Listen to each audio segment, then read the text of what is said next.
1997년도니까 한 20년 좀 덜 됐네요. 그 메롤린 히키라고 하는 분이 가게에 흐르는 저주를 끊어야 산다라고 하는 책을 낸 적이 있어요. 그래서 베스트셀러가 됐습니다. 전 세계적으로 히트를 치면서 한국에서도 이에 편승해서 가게에 흐르는 저주를 이렇게 끊어라라는 책이 출간되었죠. 그래서 한동안 특별히 우리 예수 믿는 사람들 가운데 베스트셀러가 될 만큼 인기가 있던 적이 있습니다. 지금은 그 기세가 수그러들었지만 여전히 사람들의 마음속에는 이런 생각들이 그 영향으로 자리 잡고 있지는 않는가. 혹시 여러분 가운데 이 책 가지고 계신 분 계신가? 이 책 보신 분, 이 책 가지고 계신 분이 제일 먼저 해야 될 일은 그 책을 쓰레기통에 버리는 일입니다. 왜냐하면 그 책에서 얘기하고 있는 내용들이 성경적이지 않기 때문에 그렇습니다. 그들의 주장을 보면 예수님을 주님으로 영접한 사람이다 하더라도 그들이 가게에 그들의 가문에 보면 조상 대대로부터 흐르고 있는 저주가 있다. 이 저주를 끊어버리지 않으면 하나님의 축복 가운데 들어갈 수 없다. 그러는 겁니다. 왜 우리가 신앙생활하면서 교회에 꼬박꼬박 출석하고 그리고 11조 생활하고 신앙생활 열심히 함에도 불구하고 왜 우리 사업에 실패하고 가난에서 벗어나지 못하고 질병이 우리 가운데 따라다니는가? 그러면 그것은 가게에 흐르는 저주가 있기 때문이다. 그렇게 얘기합니다. 그래서 그것을 찾아서 그것을 끊어버려야 하나님의 축복을 받을 수 있다라고 이야기합니다. 그래서 언뜻 들으면 그럴듯해 보입니다. 근데 여러분 가만히 성경을 놓고 하나님의 말씀에 비추어 보면 전혀 그렇지 않죠. 물론 이 어두움의 세상과 사탄이 지배하는 세상에서는 그럴 수 있어요. 그런데 과연 예수 믿는 우리들에게도 여전히 그 저주가 있을까요? 한번 생각해 보십시오. 예수 믿는 우리들, 여러분 우리가 누구입니까? 우리 하나님이 온 우주 만물을 창조하신 하나님, 그리고 그 온 창조하신 모든 우주 만물을 운행하시고 인도하시고 섭리하시는 하나님, 그 하나님께서 우리를 너무 사랑하셔서 우리를 저주 가운데 두실 수 없어서, 사망 가운데 두실 수 없어서 우리를 그곳에서 불러내셔서 이제는 우리로 하여금 우리에게 영생을 주시고 하나님의 자녀로 삼아 주셔서 우리의 소속을 바꾸게 해 주셨는데, 그러므로 우리의 운명이 바뀌어졌는데 여전히 우리의 운명은 사탄에게 속해 있다고요? 여전히 우리의 운명이 저주 가운데 있다고요? 그렇다면 예수 그리스도께서 우리를 위하여 십자가에 죽은 것은 과연 어떤 의미가 있습니까? 예수 믿으면서도 여전히 패배의식에 사로잡혀서 운명에 사로잡혀서 팔자 타령하면서 나는 그냥 이렇게 살 수밖에 없다고, 그것은 우리의 가게에 흐르는 어떤 저주 때문이라고 사탄에게 속아서 혹시 오늘 한숨 쉬며 살고 있는 우리들의 모습은 없는가? 우리들의 모습은 없는지. 오늘 본문을 보시면요, 이렇게 한탄하는 이 저주에 매여서 살아가고 있는 사람들의 모습을 오늘 성경은 우리에게 이야기합니다. 1절 2절 오늘 보세요. 또 여호와의 말씀이 내게 임하여 이르시되 너희가 이스라엘 땅에 관한 속담에 이르기를 아버지가 신 포도를 먹었으므로 그의 아들의 이가 시다고 하면 어찌 됨이냐. 속담 얘기예요. 속담이 어떤 속담이죠? 아버지가 신 포도주를 먹었는데 누가 이가 시어요? 아들이 시다. 여러분, 신 포도를 먹었어요. 내가 먹었으면 누구 이가 시릴까요? 내 이가 시죠. 당연한 거예요. 근데 지금 뭐라고 얘기하는가 하면 먹기는 아버지가 신포도를 먹었는데 시기는 아들이 시다, 아들까지 시다라는 거예요. 이건 정말 말도 안 되는 거죠. 이거는 정말 뭐가 풀 뜯어 먹는 소리예요. 근데 이게 왜 이런 속담이 나왔는가 하면 무슨 뜻인가 하면은요, 우리나라 속담으로 표현하면 잘 되면 자기 탓, 못 되면 바로 그거예요. 조상 탓입니다. 그러니까 지금 그들이 포로 생활하고 있잖아요. 그들에게 고난이 있잖아요. 그들의 삶이 자기가 볼 때도 만족스럽지 않아요. 자기가 고난 가운데 있어요. 저주 가운데 있는 것 같아요. 그런데 우리가 지금 이렇게 저주 가운데 사는 이유가 뭐라고요? 조상 탓이라는 겁니다. 조상 탓. 우리 아버지가, 우리 조상이 잘못해서 그 죄로 말미암아 오늘 우리가 이렇게 종살이하고 있다, 조상 탓하고 있는 거예요. 근데 이것은 단순히 조상 탓이 아니에요. 더 나아가서 보면 자신들이 지은 죄도 아닌데, 자신들의 잘못도 아닌데 하나님이 왜 우리에게까지 잘못을 묻느냐? 자기의 죄악을 합리화하고 변명하고 있는 거예요.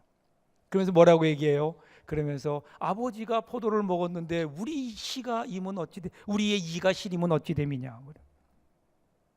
근데 여러분 이들의 이 마음을 자세히 들여다보면요, 거기에 두 가지 문제점이 있어요. 하나는 그들이 심각한 운명론에 사로잡혀 있는 것을 보게 됩니다. 그러니까 오늘 자기들이 당하는 고난은 자기들과 상관이 없다는 거예요. 조상이 지은 죄 때문에 죄에 대한 결과로 오늘 그것이 운명이 되어서 자기들을 옥죄오고 꼼짝 못하게 만든다라고 하는 겁니다. 그러니까 오늘 우리가 고난당하는 이유는 뭐냐? 이미 정해져 있는 운명 때문이다. 그래서 여러분, 모든 종교에서 이것을 이야기하냐, 특별히 불가에서는 오늘 내가 당하는 고난이 뭐 때문이라고요? 전생의 업보 때문이다, 이렇게 얘기해요. 전생에 네가 죄를 많이 졌어, 그래서 네가 지금 그 고난을 당하는 거야, 이렇게 이야기하죠. 자, 그런데 여러분, 우리가 예수 믿으면서도 이러한 숙명론에서 잘 벗어나질 못해요. 특별히 여러분, 우리 그 기독교의 구원의 그 원리 가운데 예정론이라는 게 있죠. 사람들이 예정론과 운명론을 구분을 잘 못해요. 여기서 헷갈리면 안 돼요. 여러분, 예정이라는 단어를 두고 많은 사람들이 숙명론으로 알고 있어요. 그런데 여러분, 그렇지 않아요. 여러분, 운명론이라고 하는 것은 우리 운명이 이미 정해져 있다는 거예요. 내가 아닌 무언가에 의해서 나의 운명은 태어날 때부터 이미 정해져 있어요. 그것이 사주팔자이고 뭔지 모르겠지만, 하여튼 우리 조상의 잘못인지 모르겠지만 이미 내 운명은 정해져 있어요. 내가 살아가야 될 길들도 정해져 있고 내가 바꿀 수 없어요. 그러니까 어떻게 살아야 돼요? 그냥 순응하며 사는 거예요. 순응이라는 말이 좋죠. 사실은 포기하고 사는 거예요. 그냥 내 운명은 이렇게 태어났으니까, 나는 이렇게 태어났으니까 이렇게 살다가 이렇게 죽을 수밖에 없어. 이게 여러분 운명론이고 숙명론 아니에요? 그러니 여러분, 여기에 무슨 행복이 있겠어요? 소망이 없는데 무슨 행복이 있겠어요? 그래서 여러분, 이 세상 사람들은요, 절대로 운명론에 매어 살 수밖에 없고 운명에 매어 사는 사람이기 때문에 행복할 수 없는 거예요. 성경에서 얘기하는 예정론은 그것이 아니에요. 성경의 예정론은 이미 우리의 앞날이 정해져 있다고 하는 것이 아니라, 예정론의 중심은 어디 있는가 하면 하나님의 주권에 있어요. 하나님이 모든 주권을 쥐고 계시다. 그러니까 우리의 미래는 누가 결정하시는가? 하나님이 결정해 나가신다라는 거예요. 뭔가 이미 기계적으로 딱 짜져 있는 각본에 따라 움직이는 것이 아니에요. 하나님이 쥐고 계세요. 하나님이 쥐고 계시고 하나님이 인도하시고 하나님이 만들어 가시는 거예요. 그런데 하나님께서 만들어 가시는데 이것은 하나님 혼자만이 만들어 가시는 것이 아니에요. 하나님이 그 뜻을 이루어 가실 때 우리와 함께 우리의 미래를 만들어 가신다라는 거예요. 그래서 빌립보서 2장 13절 보시면, 너희 안에서 행하시는 이는 하나님이시니 자기의 기쁘신 뜻을 위하여 너희에게 소원을 두고 행하시나니, 이렇게 나와요. 여러분, 그러니까 하나님께서 이 땅의 역사를 이루어 가실 때, 하나님의 뜻을 이루어 가실 때 하나님이 독자적으로 행동하시는 것이 아니라 하나님께서 어떻게 해요? 우리 가운데 소원을 주세요. 우리로 하여금 뭔가를 하고 싶은, 하나님의 일을 하고 싶은 거룩한 열망을 우리에게 주세요. 그래서 우리가 그 일을 하게 하세요. 그 일을 도와주세요. 그렇게 인도하세요. 그래서 그 일을 이룸으로 어떻게 돼요? 하나님의 뜻이 이루어지도록 하시겠다는 거예요. 그러니까 여러분, 하나님은요, 하나님 성경에서 얘기하는 예정론이라는 것은 하나님께서 모든 주권을 가지고 우리의 앞날에 하나님의 뜻을 이루어 가시는데, 그런데 하나님 혼자만이 아니라 우리와 더불어 우리의 미래를 결정해 가신다는 거예요. 사랑하는 여러분, 저와 여러분의 미래 어떨까요? 이미 정해져 있을까요? 아니에요. 아무것도 정해지지 않았어요. 우리의 미래는 누가 결정합니까? 하나님의 주권 아래 있어요. 그런데 그 하나님의 주권 아래 오늘 우리의 결단도 있는 거예요. 오늘 내가 어떻게 하나님과 더불어 함께 하나님의 은혜를 힘입어 나의 미래를 개척해 갈 것인가, 내 운명을 개척해 갈 것인가. 여러분, 이것이 사실은 예정론의 주된 포인트죠. 그래서 우리는 인생에 고난이 올 때, 인생에 여러 가지 문제가 있을 때 좌절하지 않아요. 오히려 그 앞에 하나님의 뜻을 물어요. 하나님, 내가 무엇하기를 원하십니까? 하나님, 내가 어떻게 하나님의 뜻을 이룰 수 있겠습니까? 그 하나님의 뜻을 이룸으로 하나님의 인도하심 속에 새로운 세계를 열어가는 거예요. 여러분의 미래는 세상에서 얘기하는 운명 팔자에 이미 정해져 있는 것이 아니라, 오늘 하나님과 더불어 하나님의 은혜에 의지해서 하나님께서 주시는 능력을 힘입어서 하나님과 함께 열어가는 새로운 세계라는 사실, 여러분 절대로 잊지 마십시오. 운명과 팔자에 매어 사지 마십시오. 하나님께서 여러분의 미래를 새롭게 열어가기를 원하십니다.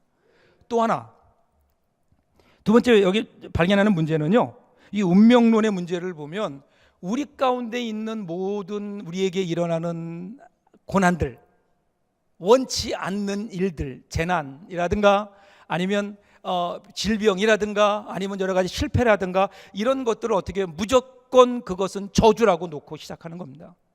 무조건 저주예요. 그러니까 눈에 좋아 보이는 것, 나에게 좋아 보이는 것, 성공적인 것은 다 축복으로 간주하고, 나에게 좀 힘들고 불편하고 그리고 내가 마음에 안 드는 건 다 저주라고 이렇게 딱 이원론적으로 구분해 놓는 거예요. 근데 과연 그런가요? 여러분의 인생을 가만히 보세요. 아니, 성경을 좀 보세요. 성경을 보면 성경을 어떻게 얘기하나요? 사도 바울은 고난은 내게 유익이라고 얘기합니다. 베드로 사도는 너희가 시험 받을 때 즐거워하라고 그렇게 이야기합니다. 성경은 한 번도 우리에게 다가오는 고난을 힘들지 않을 것이라고 얘기한 적은 없지만 그것이 고난, 저주라고 얘기한 적은 한 번도 없어요. 사실은요, 고난을 통해서 우리의 신앙이 성숙하고요, 고난을 통해서 우리가 하나님의 은혜를 경험하고요, 고난을 통해서 하나님이 주시는 축복을 우리들이 경험할 때가 얼마나 많아요. 그래서 성경에서는 고난이 뭐라고요? 고난이 축복의 통로라고 이야기하는 거예요. 약한 것이 강한 것이 됩니다. 심령이 가난한 자가 도리어 복이 있고 주는 것보다 받는 것이 더 복이 되는 것. 여러분, 이것이 하나님께서 우리에게 주신 축복 아닌가요? 눈에 보이는 것이 다가 아니잖아요. 믿음이라는 것은, 성경에서 말하는 믿음이라는 것은 바라는 것들의 실상이요 보지 못하는 것들의 증거인데, 오늘 언제부턴지 우리가 믿음의 눈을 저버린 채 눈에 보이는 것만 가지고 내 마음에 맞는 것은 좋은 것이고 그것은 축복이고 내 마음에 안 맞는 것, 나를 힘들게 하는 것은 저주라고 그렇게 나누며 살고 있는 것은 아닌가. 사랑하는 여러분, 우리가 축복이라고 생각하는 게 반드시 축복이지 않아요. 또 우리가 저주라고 생각하고 불행이라고 생각하는 것이 항상 그것이 우리에겐 저주이고 불행이던가요? 아니잖아요. 우리는 저주라고 생각했는데 어느 순간 돌아보면 그것이 우리에게 큰 축복이 되는, 나는 정말 그것을 얻어서 너무 기쁘고 축복이라고 생각했는데 그 축복 때문에 우리 인생이 죄짓게 되고 우리 인생이 망하게 되는 경우도 얼마든지 있는 거예요. 하나님은요, 우리를 어떻게 인도해 가시는 줄 아세요? 우리가 축복이라고 생각하는 곳으로 우리를 이끌어 가시는 것이 아니라 하나님의 계획대로 이 세상을 다스리십니다. 가장 좋은 곳, 하나님이 원하시는 곳, 하나님의 뜻이 있는 곳으로 우리의 인생을 인도해 가시는 거예요. 이것을 믿고 이것을 바라고 그것에 순종하는 것, 여러분, 이것이 믿음 아닐까요? 여러분, 우리가 살다 보면요, 어려운 일이 있어요. 우리에게 병도 올 거예요. 다치기도 할 거예요. 실패하기도 할 거예요. 시험에 떨어지기도 할 거예요. 그렇다고 여러분, 그것은 절대로 우리에게 저주로 끝나지 않는다는 사실도 기억해야 됩니다. 반대로 건강하다고 해서 그것이 하나님의 축복이 아닙니다. 오늘 내가 원하는 것을 얻었다고 해서 여러분 그걸 하나님의 축복이라고 여러분 제발 오해하지 마세요. 모든 것들의 마지막 결말은 어디에 드러날까요? 하나님 앞에 갔을 때, 하나님 심판대 앞에 섰을 때, 마지막 하나님께서 우리를 심판하실 그때 모든 것이 무엇이 축복이고 무엇이 저주인지 드러나지 않겠어요?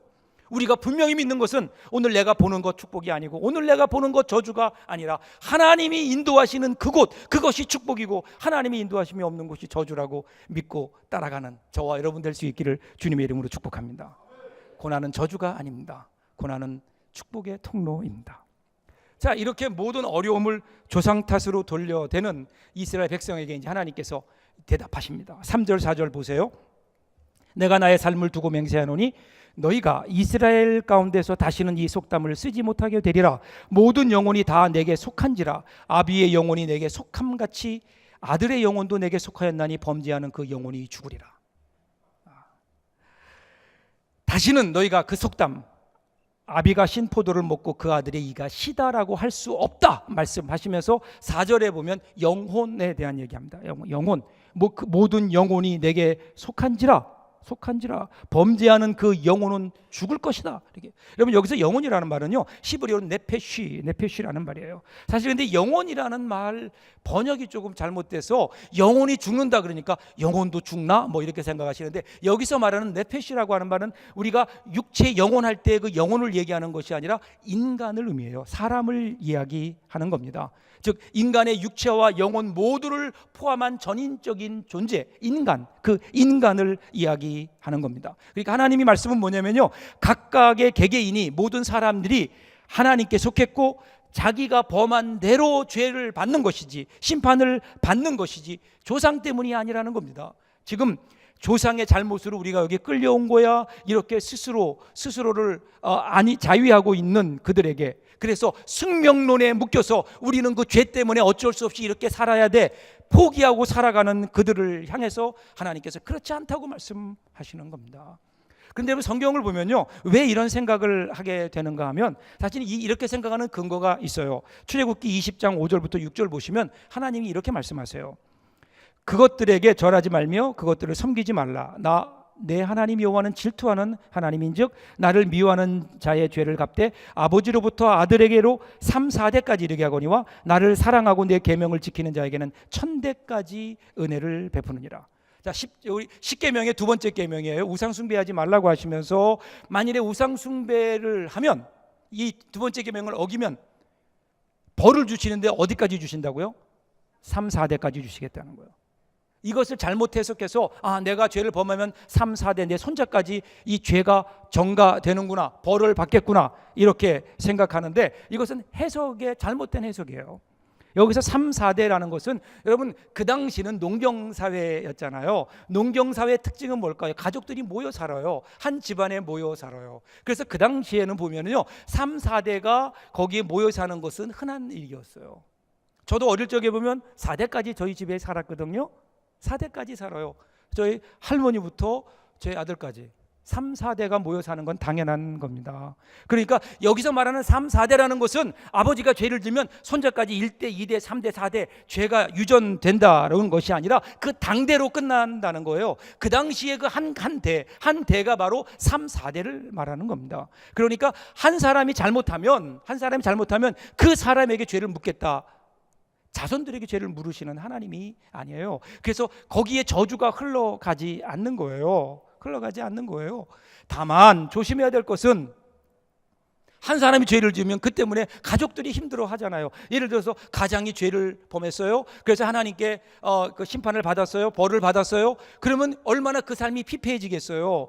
그 가장의 삶이 피폐해지면 함께 사는 가족들도, 3, 4대에 속한 가족들도 힘들잖아요. 그러니까 죄 지을 때 여러분 조심하세요. 내가 지은 죄가 혹시 나와 함께 살고 있는 가족들 혹은 내 공동체에 영향을 끼치지 않을까, 더 두렵고 떨린 마음으로 죄에 대해서 우리는 경각심을 가져야 되는 겁니다. 그러나 이 구절이 3대 4대까지 죄가 이어진다라고 하는 것은 결코 아니에요. 그렇기 때문에 여러분 가게에 흐르는 저주는 없는 거예요. 우리가 예수 믿고 하나님의 은혜 가운데 사는 우리에게 무슨 사탄의 저주가 지금도 여전히 흐르고 있다는 거예요. 아니에요. 여러분 우리에게 흐르는 저주는 이미 예수님께서 십자가에서 다 해결하셨어요. 그래서 가게에 흐르는 저주의 환경은 있을지 모르지만 저주의 유전은 없습니다. 책임질 뿐이에요. 그런데 복은 달라요. 복은 어디까지 가요? 복은 1000대까지 가요. 1000대까지라니까 세지 마세요. 세지도 못해요. 이 1000대라는 건 뭐예요? 무한대예요. 무한대. 이게 하나님의 은혜예요. 하나님의 은혜. 하나님이 벌을 내리실 때는 그 당대에만 내리시지만 하나님이 복을 주실 때는요 그 자손들까지 하나님이 그 조상들이 하나님 앞에 행했던 귀한 일들을 기억하시고 자손들도 기억하시겠다는 거예요. 여러분 이게 하나님의 은혜죠. 이게 하나님의 은혜예요. 여러분 저와 여러분의 가정을 향한 하나님의 뜻이 뭐예요? 거기에 저주가 오르는 게 하나님의 뜻이에요? 아니에요. 거기에는 하나님의 은혜가 흘러가는 거예요. 하나님의 축복이 흘러가는 거예요. 1000대까지 복을 받는 가정, 하나님은 지금 여러분들을 향하여 그런 기대를 가지고 계신 거예요. 예수 믿는다는 게 뭘까요? 요한복음 5장 24절 보면 내가 진실로 너에게 이르노니 내 말을 듣고 또 나 보내신 이를 믿는 자는 영생을 얻었고 심판에 이르지 아니하나니 사망에서 생명으로 옮겼느니라.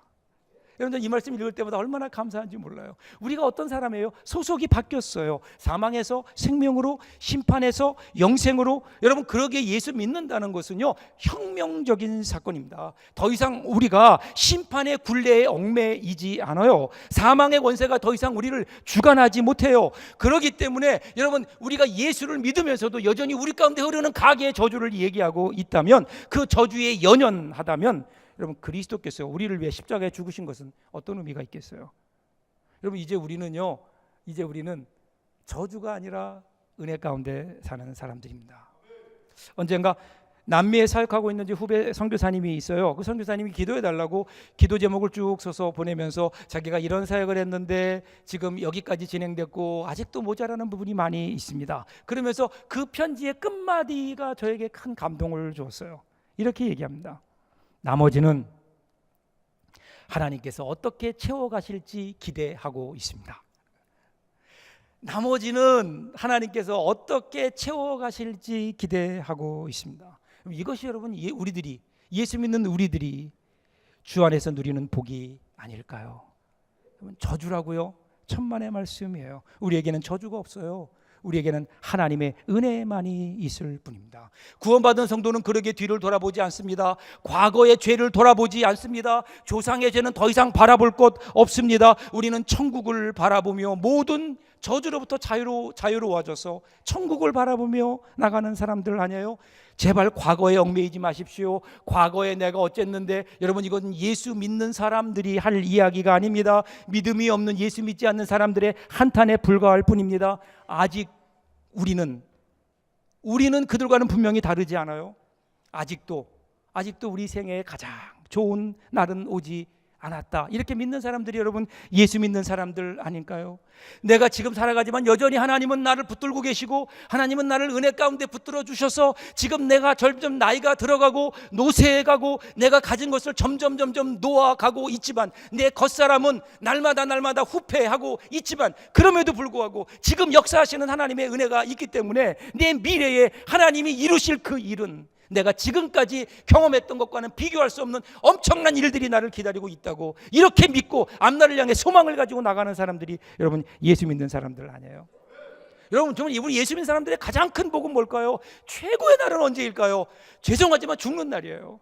여러분, 우리가 이 세상 살다가 때가 되면 누구나 하나님 앞에 가는데, 하나님 앞에 갈 때 그때 한번 생각해 보세요. 우리 주님 이 땅의 모든 믿음의 삶을 마치고 내가 주 앞에 갈 때 우리 주님이 천국문에 나오셔서 우리를 맞아주시며, 수고했다고 꿈에서나 그리던 환상 속에서나 보던 우리 예수님, 그 예수님 얼굴을 우리들이 마주 볼 때, 여러분, 그때가 우리 인생의 최고의 날이 아니에요? 아직 여러분, 포기하는 것 아닙니다. 우리 인생, 여러분이 지금 어떤 상황에 있든 아직 우리 인생의 최고의 날은 오지 않았기 때문에. 말씀을 준비하면서 그런 생각했어요. 언제가 가장 행복했을까?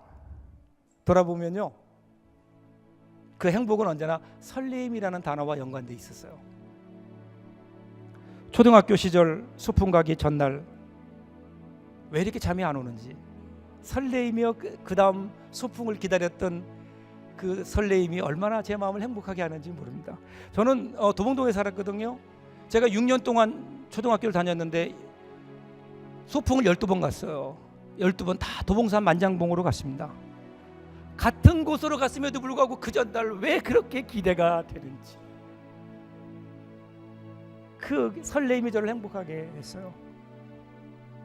여러분, 제가 목사 안수 받기 전날, 목사가 되기 위해서 준비하며 보냈던 세월들이 화살처럼 눈앞을 지나갔습니다. 이제 내일이면 내가 안수받게 되는데 평생을 주의 종으로 살기를 다짐하는 그날을 앞두고 그 전날 밤 저는요, 잠을 깊게 잠들지 못했습니다. 두려움이 있었어요. 내가 과연 할 수 있을까? 근데 또 하나는요, 저에게 설레임이 있었어요. 지금까지 인도하셨던 하나님, 이제는 지금까지는 내가 이렇게 살아왔지만 남은 삶을 주의 종으로 살아갈 텐데, 그때 하나님께서 나를 통해서 어떤 일들을 이루어 가실까? 지금까지와는 다르게 펼쳐질 새로운 세계에 대한 설레임 때문에 그것이 저를 행복하게 합니다. 여러분, 이 설레임은 지금도 계속되고 여러분도 마찬가지 아닐까요? 오늘 예배를 오시는 여러분 어떤 기대 가지고 나오셨나요? 오늘 예배를 통해서 하나님 나에게 어떤 기대를 주실까? 어떤 은혜를 주실까? 여러분, 이런 기대 가운데 우리가 나왔어야 되지 않나요? 하나님 말씀을 읽을 때에도 하나님 나에게 어떤 은혜를 주실까? 기도할 때 성령님께서 나를 오늘 어떻게 만져주실까? 어떤 위로를 주실까? 오늘 내가 신앙생활할 때, 내가 하나님 앞에 이렇게 엎드릴 때, 내가 순종할 때 하나님은 내 삶을 어떻게 인도해 가실 것인가? 여러분, 정말 안타까운 거는요, 언제부터인지 우리 가운데 이 설레임이 없어졌어요. 하나님 앞에 예배드리는 설레임, 기도하는 설레임, 주 앞에 나오는 설레임, 하나님의 일을 하는 설레임이 없어진 채 그저 메마른 가슴 가지고 살아가고 있지 않나요? 사랑하는 여러분, 다시 한번 저와 여러분의 마음속에 이 주님을 향한 거룩한 설레임이 회복될 수 있기를 주님의 이름으로 축복합니다. 하나님께서 우리를 위하여 준비하고 계신 그 엄청난 은혜는 아직도 끝나지 않고 하나님은 여전히 역사하고 계시고 여러분의 미래를 준비해 놓고 계시기에 오늘 내가 처해 있는 상황이 어떠하든 다시 한번 설레임을 가지고 소망을 가지고 미래를 향해 나아가는, 오늘 우리 삶이 달라지지 않을까요? 그런 삶을 사시기를 제가 여러분을 응원하며 축복합니다. 기도하겠습니다.